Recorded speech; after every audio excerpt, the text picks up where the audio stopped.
muitas pessoas, eu te falando do senso comum, né, que é uma coisa que a gente vai conversar mais pra frente, pontuam, eu não sei se o senhor já chegou a ouvir falar, mas eu, enquanto psicólogo e cidadão comum entre pessoas do meu ciclo íntimo, a gente escuta muito. A psicologia foi uma coisa inventada recentemente.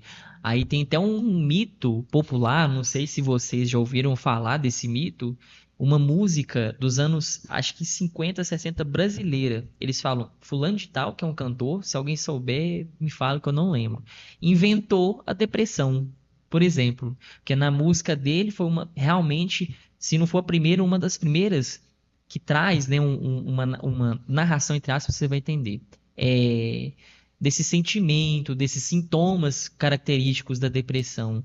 E por isso que eu quis perguntar, né, onde que realmente começa a emergir a preocupação com o comportamento humano. Quando você começou a sua colocação aí agora, que você falou que a psicologia, muita gente fala que a psicologia é uma invenção, aí você falou recente. Eu parei lá em invenção, né?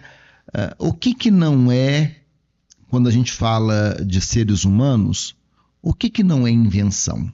Porque aí tem um outro tema que é até a questão da cultura, né? Que eu sei que nós vamos falar. Sim, sim. Cultura, vou adiantar aqui, vou bagunçar o seu esquema. Fica à vontade. Cultura é tudo aquilo que não nasce em pé de árvore, né? Cultura é tudo aquilo que o homem cria. Qual ciência não é uma criação humana? Qual ciência não é uma criação humana? Você conhece um pé de matemática? Você conhece uma raiz de história? Você conhece uma plantação de sociologia? Qual ciência não é uma criação humana, né? Então, se disserem que a psicologia é uma invenção humana, não estão errados, realmente ela é. Agora, dizer que por ser uma criação humana ela não tem validade, aí já é outra história. E aí falta mesmo um pouquinho de conhecimento, não é? Aquilo que a gente ignora, a gente costuma ou se achar muito entendido. É interessante esse paradoxo. Ainda mais hoje na sociedade que a gente vive, com muito acesso à informação. Quando uma pessoa ignora um assunto, ou ela se coloca numa postura de muito sabida sobre, ou ela então passa a despreciá-lo, né? A desprezá-lo. Acho que despreciar em espanhol, em português. A depreciá-lo. Eu acredito que as pessoas às vezes falam isso, né? Não, psicologia qualquer um faz, qualquer um estuda. Só ficar sentado, é só ficar escutando o outro, é só ficar dando conselho.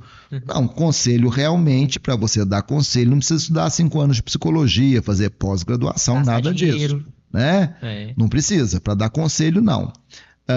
Vou falar, vai ser polêmico. Para ser coaching, você não precisa estudar necessariamente 5 anos de psicologia. Entendeu? Para escrever livro de autoajuda, você não precisa ficar 5 anos estudando psicologia.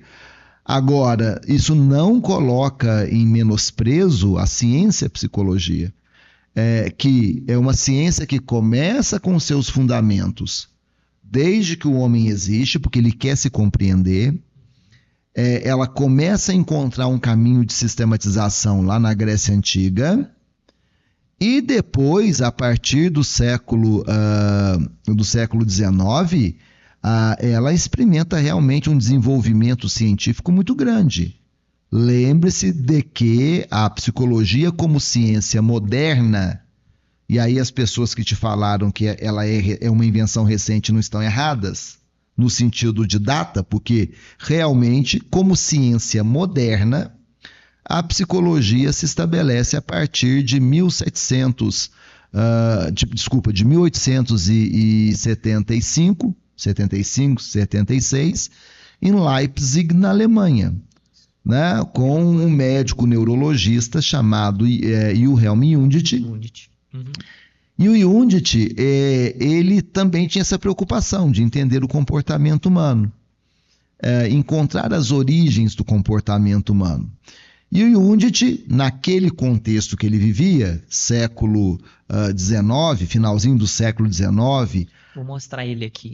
Que beleza! Auge do positivismo, né?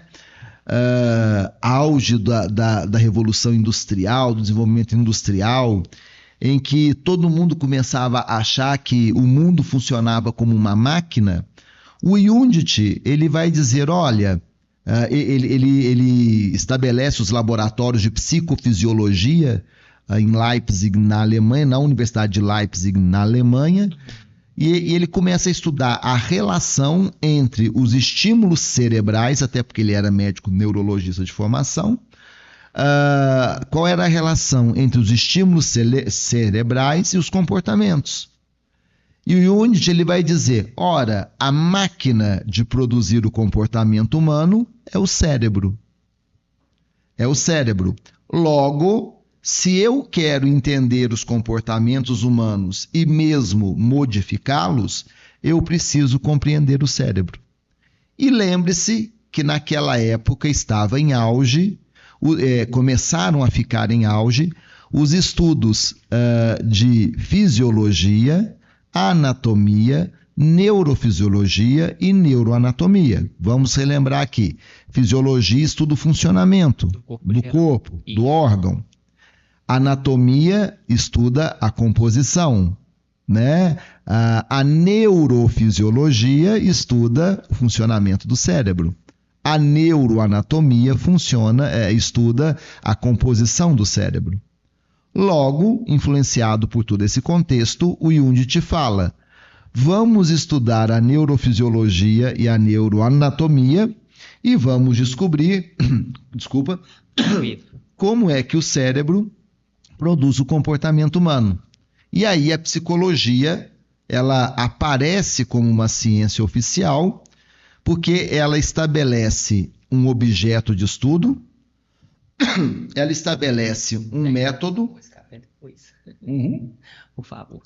Ela estabelece um objeto de estudo, ela estabelece um método, um caminho para poder estudar esse objeto, e ela estabelece uma linguagem própria para falar sobre esse objeto, que, aliás, é o conceito de ciência moderna. A ciência a partir do positivismo.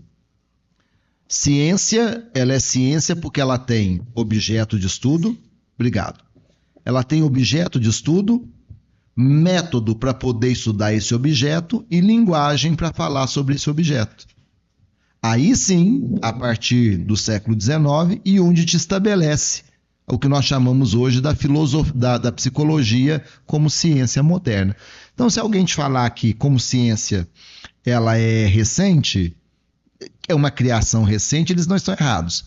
É uma criação, como qualquer outra ciência.